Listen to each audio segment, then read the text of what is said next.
વિદ્યાર્થી મિત્રો, હવે આપણે એક્સરસાઇઝ કરીએ વોકેબ્યુલરી 2. એક્સરસાઇઝ 2ની અંદર વોકેબ્યુલરીની એક્સરસાઇઝ 2 છે, એમાં વર્ડ ફોર્મેશનનો આપણે યોગ્ય રીતે ઉપયોગ કરવાનો છે અને આપેલી ખાલી જગ્યાઓને આપણે ભરવાની છે. બરાબર? એટલે એનું હેડિંગ તમે વાંચશો તો તમને ખ્યાલ આવશે કે અંદર લખ્યું છે કે use the correct form of word. બરાબર? એટલે શબ્દનું યોગ્ય રૂપ મૂકવાનું છે. હવે એનું જે એક્ઝામ્પલ આપ્યું છે પહેલું, એ એક્ઝામ્પલમાં પહેલું જે ક્રિયાપદ છે એ છે ટુ ડિસાઇડ. ડિસાઇડ કરવું એટલે નક્કી કરવું. બરાબર? એના પરથી શબ્દ બને છે ડિસિઝન, એટલે નિર્ણય.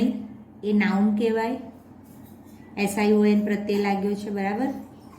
એના પછી છે ડિસિસિવલી, LY પ્રત્યય લાગ્યો છે, એડવર્બ કહેવાય. અને ઇનડિસિસિવ એટલે કે અનિર્ણાયક એનો વિરોધી શબ્દ છે. બરાબર? ચલો હવે 1 by 1 એક એક ખાલી જગ્યાઓ આપણે નોંધતા જઈએ. સાથે સાથે જ નોંધજો એટલે તમારા માટે કાર્ય ઇઝી રહેશે. પહેલી ખાલી જગ્યામાં કંઈક આમ કહે છે, we must come to a decision. આપણે કોઈ નિર્ણય ચોક્કસ લેવો પડશે. વેરી સૂન, ખૂબ ઝડપથી. As we are running short of time, કારણ કે આપણી પાસે અત્યારે સમય ઓછો છે. બરાબર? તો અહીંયા ઘડી નિર્ણય લેવો પડશે એવું સેન્સ છે, માટે આપણે શું લખ્યું? ડિસાઇડનું ડિસિઝન. બરાબર? બીજી ખાલી જગ્યા જુઓ, વી બીટ ધેમ ડિસિસિવલી. અમે તેમને હરાવ્યા. જે પ્રમાણે નિર્ણય કર્યો તો એ રીતે, જે પ્રમાણે નક્કી થયું હતું, નિર્ણય લીધો તો એ પ્રમાણે અમે તેમને હરાવ્યા. વી વોન 7-0. મતલબ જે જીતનાર વ્યક્તિ હોય એના 7 પોઈન્ટ થયા અને જે હારી ગયા એમના 0 પોઈન્ટ થયા. બરાબર? નેક્સ્ટ ખાલી જગ્યા જુઓ, Manan can never make up his mind. Manan કોઈ દિવસ પોતાના માઇન્ડને, અહીંયા મેકઅપ કરવાનો મતલબ સમજણ કેળવવી. મનન પોતાના મગજને કોઈ દિવસ સમજણ કેળવતો નથી. He is very indecisive. મગજ કેળવાયેલું ના હોય તો નિર્ણય યોગ્ય રીતે ન લઈ શકાય. એટલા માટે શું લખ્યું છે? હી ઇઝ વેરી ઇનડિસિસિવ. એ હંમેશા કેવો રહે છે? અનિર્ણાયક રહે છે. ક્લિયર? તો મનનનું મગજ બરાબર કેળવાયેલું નથી. મેકઅપ થવું એટલે શું? કેળવાવું. He is very indecisive. માટે તે કેવો છે? ઇનડિસિસિવ છે, એટલે કે અનિર્ણાયક છે. બરાબર? તો આ ઉદાહરણની બાબતો ખબર પડી. હવે પહેલો જે શબ્દ છે તમારા ટેક્સ્ટબુકમાં એ જરા ધ્યાનથી જુઓ. શું લખ્યું છે? Two reside. ટુ રિસાઇડ કરવું એટલે શું? રહેવું. રહેવાની ક્રિયા જે જગ્યાએ કરવાની છે એટલા માટે રહેવાની ક્રિયા માટે કયો શબ્દ? ટુ રિસાઇડ એટલે રહેવું. રેસિડન્ટ. રેસિડન્ટ એટલે રહેવાસી. બરાબર? એ શું છે? એડજેક્ટિવ છે. અને એના પરથી નાઉન બન્યું છે રેસિડન્સ. રેસિડન્સ એટલે રહેઠાણ અથવા તો ઘર. બરાબર? અને એના પરથી આપણે ઘણીવાર કેટલીક સોસાયટીઓના નામ સાંભળે છે, ત્યાં એવું બોલતા હોઈએ છીએ કે રેસિડેન્સી. બરાબર? કુંજ રેસિડેન્સી. તો આ રેસિડન્સી એ શું છે? નિવાસ સ્થાન. બરાબર? તમે રહેઠાણ કહો, ઘર કહો, નિવાસ સ્થાન કહો, આ બધા માટેના આ બધા શબ્દો શું કહેવાશે? નાઉન કહેવાશે. બરાબર? અને રહેવાનું, સ્થળાંતરિત થવું અથવા તો આઉટસાઇડર એ શું કહેવાશે? એનો ઓપોઝિટ મિનિંગ થશે. જો હવે આપેલી ખાલી જગ્યામાં આપણે એને યોગ્ય રૂપ મૂકીએ. Mister PG Pathak is a resident of Shastrinagar area. Mister PG Pathak કોણ છે? રેસિડન્ટ એટલે કે રહેવાસી છે. ક્યાંના? તો કે શાસ્ત્રીનગર એરિયાના. બરાબર? શાસ્ત્રીનગર વિસ્તારના રહેવાસી છે, ત્યાં રહે છે. ચલો હવે બીજી ખાલી જગ્યામાં શું કહે છે તે જુઓ. The police inquired of his residence in Delhi. પોલીસે તેમના ઘરની શું કરી? ઉલટ તપાસ કરી, ઇન્ક્વાયર કરી, બરાબર. The police inquired of his residence in Delhi. Police દ્વારા એમના ઘરની પૂછપરછ અથવા તો એમના ઘરની ઉલટ તપાસ કરવામાં આવી. અને ત્રીજું શું છે? You can't have a ration card. તમારી પાસે રેશન કાર્ડ નથી ઓફ ધીસ સિટી. આ સિટીનું રેશન કાર્ડ નથી. As you are a migrant of this city. કારણ કે તમે આ સિટીમાં કોણ છો? માઇગ્રન્ટ છો, સ્થળાંતરિત થયેલા વ્યક્તિ છો, બરાબર. મિત્રો અહીંયા યાદ રાખો કે આ ત્રણે ત્રણ ખાલી જગ્યા એકબીજાથી અલગ છે. ફક્ત આપણે એ યાદ રાખવાનું છે કે યોગ્ય શબ્દનો ઉપયોગ યોગ્ય જગ્યાએ થવો જોઈએ. ક્લિયર?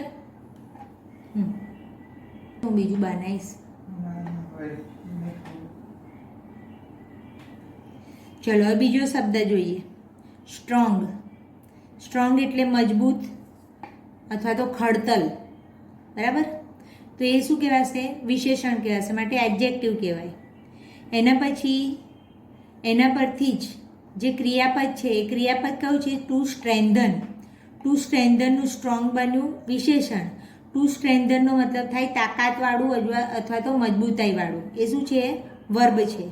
અને એના પરથી નાઉન શું બને છે? સ્ટ્રેન્થ. સ્ટ્રેન્થ એટલે શું? તાકાત. અને સ્ટ્રેન્થનો એક બીજો મતલબ શું છે? સંખ્યા, બરાબર. ચલો હવે આ શબ્દનો વાક્યમાં કઈ રીતે પ્રયોગ કર્યો છે તે જોઈ લઈએ. You must strengthen your body to face such hardships as you are going to join our army next month. બરાબર. તારે તારી બોડીને એટલું તાકાતવાળું બનાવવું પડશે, કારણ કે આવી જે તાકાતવાળી વ્યક્તિઓ હોય તે જ શું કરી શકે? Face such હાર્ડશિપ્સ. આવી મુશ્કેલીની પરિસ્થિતિનો સામનો કરી શકે. તો મુશ્કેલીની પરિસ્થિતિનો સામનો કરી શકે તેવું તાકાતવાળું તારું શરીર બનાવવું જ પડશે. કેમ બનાવવું પડશે? એઝથી લખ્યું છે, જુઓ અહીંયા. As you are going to join our army next month. કારણ કે આવતા મહિને તું અમારી આર્મીને જોઈન કરી રહ્યો છે, બરાબર. ચાલો હવે એના પછીનો વાક્ય છે એને જુઓ. The inner strength of our father of the nation Gandhiji made the Britishers quit India. બરાબર. તો ગાંધીજી જે હતા એ ગાંધીજી આપણા કોણ હતા? ફાધર ઓફ ધ નેશન, બરાબર. રાષ્ટ્રપિતા હતા. તો ગાંધીજીની જે આત્માની એટલે કે અંતરાત્માની જે તાકાત હતી, તો ગાંધીજીના અંતરાત્માની જે તાકાત હતી એના કારણે બ્રિટિશર્સ, બરાબર, અંગ્રેજો જે હતા એ લોકોએ ભારત છોડવું પડ્યું. અહીંયા ક્વિટ એટલે શું? ત્યજી દેવું, છોડી દેવું, ત્યાગ કરવો, બરાબર. નેક્સ્ટ ખાલી જગ્યા છે. Bhim gave such a strong blow. બરાબર. સ્ટ્રોંગ એટલે શું? મજબૂત, બરાબર. ભીમે બહુ મજબૂતાઈથી બ્લો એટલે ફટકો માર્યો. ઓફ હિઝ મેસ. મેસ એટલે શું? ગદા, બરાબર. તો ભીમે બહુ મજબૂતાઈથી પોતાની ગદાનો ફટકો લગાવ્યો. શાના ઉપર? ઓન દુર્યોધનસ થાઈ. થાઈ એટલે જાંઘ, બરાબર. દુર્યોધનની જાંઘ ઉપર ભીમે બહુ જોરથી ફટકો માર્યો અને એ ફટકો એટલો જોરદાર હતો દેટ હી વોઝ ઇન્જર્ડ, કે જેથી કરીને આ દુર્યોધન જે હતા એ કોણ થઈ ગયા? ઇન્જર્ડ થઈ ગયા. દુર્યોધનને શું થયું? ઈજા થઈ. ક્લિયર? ઓકે. એના પછી નેક્સ્ટ જે વર્ડ આપણે લર્ન કરવાનો છે એ છે ટુ કન્સ્ટ્રક્ટ. ટુ કન્સ્ટ્રક્ટનો મતલબ શું થાય? બાંધવું, બરાબર. બાંધવાની ક્રિયા કરવી એટલે એ શું કહેવાશે? વર્બ. કન્સ્ટ્રક્ટર બાંધનાર અથવા તો બંધારક, તો એને શું કહેવાશે? નાઉન. કન્સ્ટ્રક્ટિવ, જુઓ ટી વાયુ તો શું કહેવાય? એડજેક્ટિવ, બરાબર. આ ધ્યાન રાખવાનું. પછી કન્સ્ટ્રક્શન. કન્સ્ટ્રક્શન એટલે શું? બાંધકામ, બરાબર. TION છેલ્લે આવ્યું તો શું કહેવાય? એ નાઉન કહેવાય, બરાબર. ચાલો હવે એની ખાલી જગ્યાઓ જુઓ, તમને આપેલી છે એ પ્રમાણે. Doctor Baba Saheb Ambedkar is one of the constructors of the constitution of our country. બરાબર, અહીંયા constructors of the constitution. Constitution એટલે શું? બંધારણ. બરાબર. હવે અહીંયા મિત્રો યાદ રાખો કે જ્યારે પણ વાક્યની અંદર વન ઓફનો ઉપયોગ આવે, બરાબર, તો વન ઓફ એટલે શું? ઘણા બધા માનો કોઈક એક વ્યક્તિ, એવી વાત છે. તો વન ઓફ જ્યારે પણ વાક્યની અંદર આવે ત્યારે એના પછી આવતું નાઉન હંમેશા કેવું આવવું જોઈએ? બહુવચનમાં આવવું જોઈએ. બરાબર, આ ગ્રામરનો નિયમ છે જે તમારે યાદ રાખવાનો છે. ક્લિયર?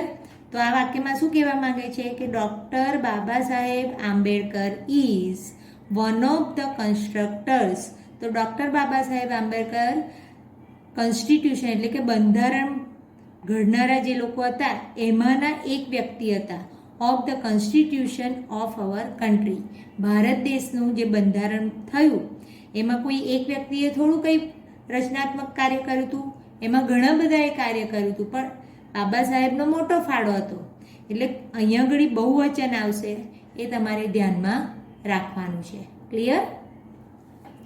ચાલો, હવે એ જ શબ્દોમાંનું એક નવી બીજી ખાલી જગ્યા. Students should be given constructive education. વિદ્યાર્થીઓને કન્સ્ટ્રક્ટિવ એટલે કે રચનાત્મક અભ્યાસની પ્રવૃત્તિ આપવી જોઈએ, રાધર દેન થિયોરિટિકલ. બરાબર, ફક્ત થિયરી ભણાયા કરે એની જગ્યાએ પ્રેક્ટિકલી પણ એ લોકોને સરસ મજાના રચનાત્મક અભ્યાસની પ્રવૃત્તિઓ હોવી જોઈએ. મિત્રો અહીંયા બીજી એક વસ્તુ યાદ રાખવાની છે, ગ્રામરને યાદ જોડે જોડે ભણીએ છીએ એટલા માટે કે ભાઈ રાધર શબ્દ હંમેશા નેગેટિવ બાબતને રજૂ કરે છે. તો અહીંયા આગળ થિયોરિટિકલ બાબત એ નકારાત્મક ભાવ સૂચવે છે. બરાબર, તો વિદ્યાર્થીઓને રચનાત્મક પ્રવૃત્તિ આપવી જોઈએ, નહીં કે એ લોકોને થિયોરિટિકલ એટલે કે ફક્ત થિયરી દ્વારા ભણાવવું એ યોગ્ય છે નહીં. બરાબર છે? ખ્યાલ આવ્યો ને? ચાલો, હવે નેક્સ્ટ બીજી જે ખાલી જગ્યા છે એમાં યોગ્ય જગ્યાએ યોગ્ય શબ્દ મૂકીએ. ધ કન્સ્ટ્રક્શન એટલે શું? બાંધકામ. The construction of the Taj Mahal. બરાબર, તાજમહલનું બાંધકામ began in 1632 by Shah Jahan at Agra. Shah Jahan દ્વારા આગ્રામાં 1632માં તાજમહલનું બાંધકામ શરૂ થયું હતું. બરાબર. ચાલો, હવે નેક્સ્ટ વર્ડ છે પાવર. પાવર અને ઇમ્પાવર, આ બે વસ્તુ માટે આપણે ધ્યાનમાં રાખવાનું છે. જુઓ, પાવર એટલે શક્તિ અથવા તો તાકાત કે ઉર્જા. તો એ શું છે? નાઉન છે. એના પરથી બીજું એક નાઉન કયું બન્યું? ઇમ્પાવરમેન્ટ એટલે સશક્તિકરણ કરવું, એ પણ એક નાઉન છે. બરાબર. પાવરફુલ, આ શું છે? શક્તિશાળી. બરાબર, તો એ શું છે? એડજેક્ટિવ, છેલ્લા ફૂલ આવ્યું છે. એના પછીનો શબ્દ આપણે ધ્યાનથી યાદ રાખીએ તો શું કહેવાય? ટુ ઇમ્પાવર.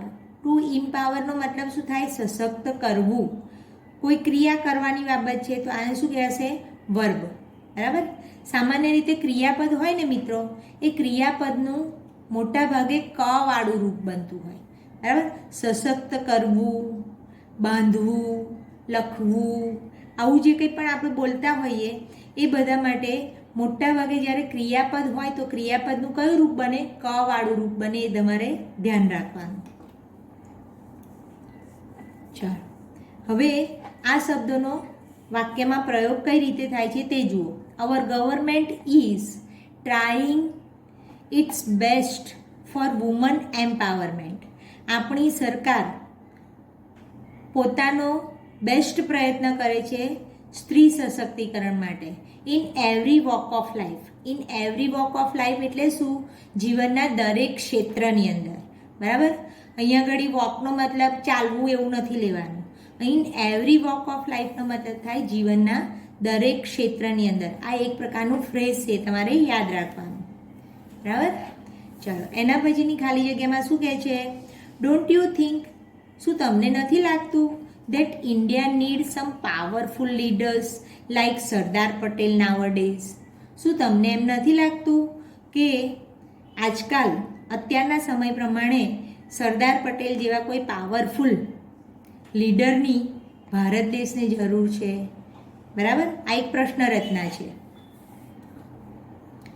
એના પછીના વાક્યની અંદર લખ્યું છે the new law of RTI empower us to get any information. બરાબર, તો નવો જે કાયદો આવ્યો છે, આ નવો કાયદો છે એનું નામ શું છે? આરટીઆઈ. મિત્રો, આરટીઆઈ એટલે શું? Right to information. બરાબર, આપણને કોઈ પણ માહિતી મેળવવી હોય તો એ માહિતી મેળવવાનો આપણને હક છે. બરાબર, તો આ કાયદો આપણા ભારત સરકારનો દ્વારા નિર્મિત થયેલો છે.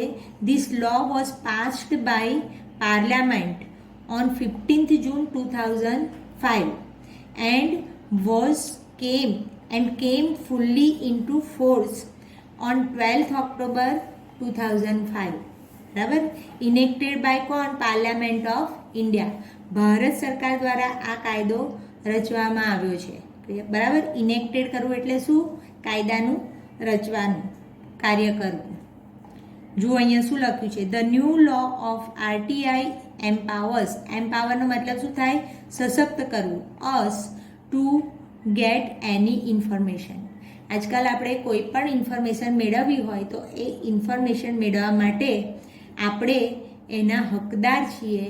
એવો લો, એવો કાયદો આપણા ભારતીય બંધારણની અંદર આજે અવેલેબલ છે. Clear? This is just for your knowledge.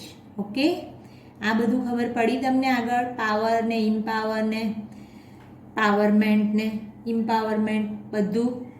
Okay. શબ્દ આપેલા છે અને એ શબ્દના આધારે તમારી જાતે તમારે નાઉનમાં કન્વર્ટ કરવાનું, વર્બમાંથી એડજેક્ટિવમાં કન્વર્ટ કરવાનું અને જાતે જ એ શબ્દનો વાક્યમાં પ્રયોગ કરવાનો છે. બરાબર, એટલે એક જ શબ્દ આપેલો છે ટુ ઇન્ફોર્મ. ટુ ઇન્ફોર્મનો મતલબ શું થાય? માહિતી આપવી અથવા તો જણાવવું. તો એને શું કહેવાશે? વર્બ. એના પરથી શબ્દ શું બનશે? નાઉન તરીકે ઇન્ફોર્મેશન એટલે કે માહિતી. બરાબર, પછી ઇન્ફોર્મેટિવ એટલે કે માહિતીસભર. બરાબર, તો આ રીતે આ ત્રણ શબ્દો છે. અને માહિતી સભર માટે જે ઇન્ફોર્મેટિવ શબ્દ છે એમાં છેલ્લા TIVE આવ્યું છે એટલે એડજેક્ટિવ બને છે. હવે આનો આપણે વાક્યમાં પ્રયોગ કરીએ. ઇન્ફોર્મ મી એટલે કે મને જણાવજો the time and place of the seminar.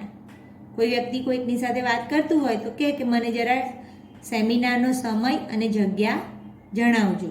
બરાબર, એના પછી બીજો શબ્દ આપણે વાપરીએ this letter will give you the information of the time and place of the competition. આ પત્રમાંથી તમને કોમ્પિટિશન એટલે કે હરીફાઈનો સમય અને જગ્યાની ખબર પડશે. એના પછી સિલેક્ટ વન ઇન્ફોર્મેટિવ પેસેજ. કોઈ એક માહિતીપ્રદ હોય એવો અથવા તો માહિતી સભર હોય એવો એક પેસેજ પસંદ કરો ફોર રીડિંગ. બરાબર, તો આ એક વાક્યની અંદર આપણે જે તે વિશેષણનો ઉપયોગ કર્યો. બરાબર, એના પછી એક નવો શબ્દ આપવામાં આવ્યો છે. એ શબ્દ છે ડાયરેક્ટ. ટુ ડાયરેક્ટ કરવું મતલબ શું? નિદર્શન કરવું. બરાબર, તમે કેટલાક પિક્ચરોના અંદર પણ જોયું હશે છેલ્લા ડાયરેક્ટરનું નામ આવે. બરાબર, તો અહીંયા આગળ ડાયરેક્ટ કરવું એટલે શું? નિદર્શન કરવું. ડાયરેક્ટનો એક બીજો મતલબ થાય છે વર્બ તરીકે જ. ટુ ડાયરેક્ટ એટલે સીધું અથવા તો પ્રત્યક્ષ. બરાબર, એ પણ વર્બ છે. ડાયરેક્શન એટલે કે માર્ગદર્શન અને ડાયરેક્ટલી એટલે કે સીધે સીધું અથવા તો પ્રત્યક્ષ રીતે.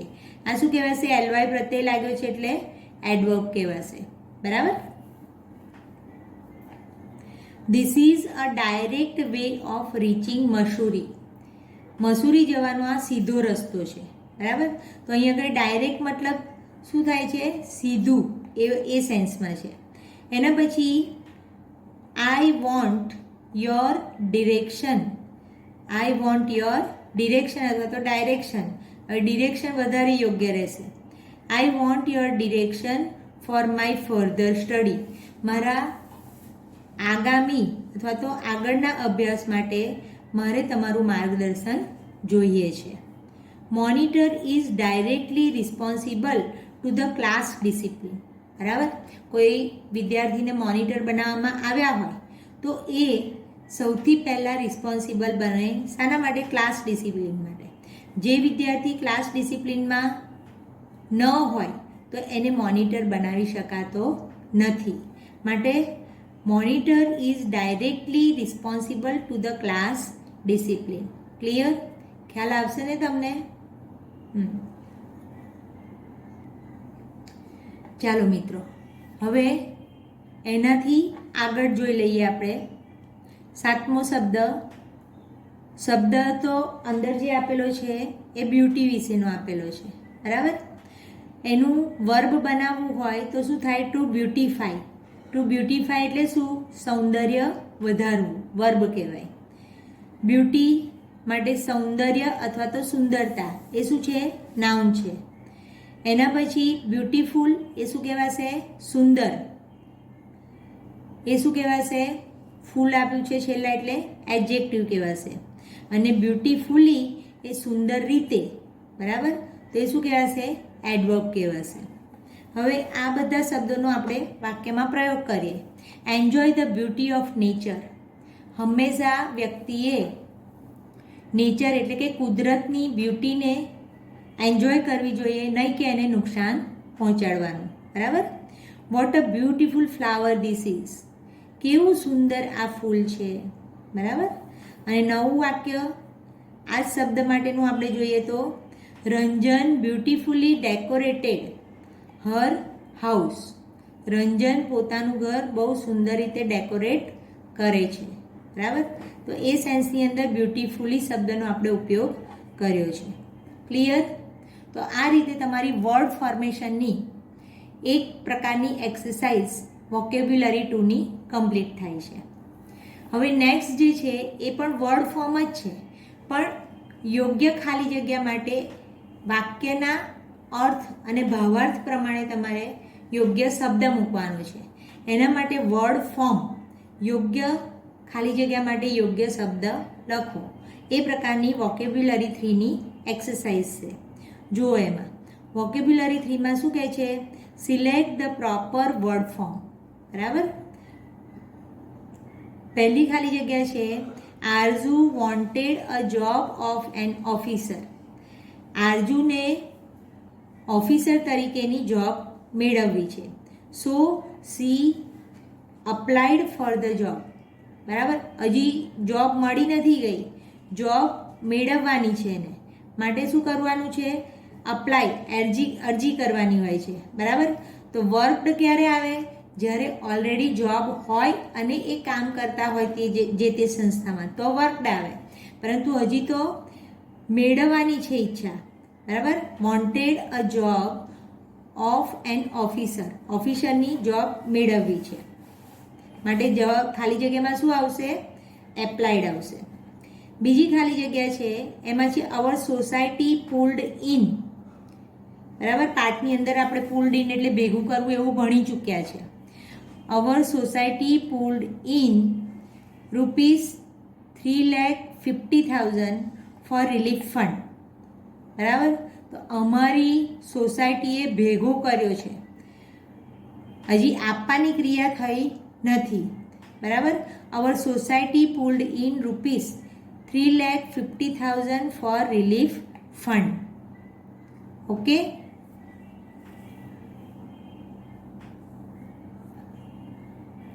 મિત્રો જોડે જોડે લખતા જ રહેજો. બહુ જરૂરનું છે. તમારી નોટબુકમાં બધી જ એક્સરસાઇઝ થવી જ જોઈએ. ચલો હવે આગળનું વાક્ય લખો.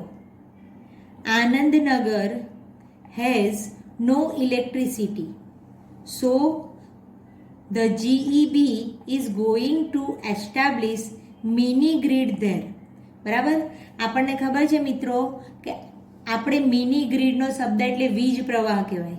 અહીંયા ઘડી જે ગ્રીડ આપી છે આ ગ્રીડનો મતલબ શું થાય? બીજો જે મતલબ છે તે બીજું ગ્રીડ આપ્યું છે એનો મતલબ શું થાય? લાલચ. બરાબર? તો અહીંયા આનંદનગરની અંદર ઇલેક્ટ્રિસિટી નથી, માટે જીઈબી દ્વારા ત્યાં આગળ મિની ગ્રીડનો નવો પ્લાન્ટ એસ્ટાબ્લિશ કરવામાં આવશે. ક્લિયર? હવે તમારા નોલેજ માટે એક બીજી વસ્તુ કહી દઉં. આ જીઈબીનું ફૂલ ફોર્મ શું થાય?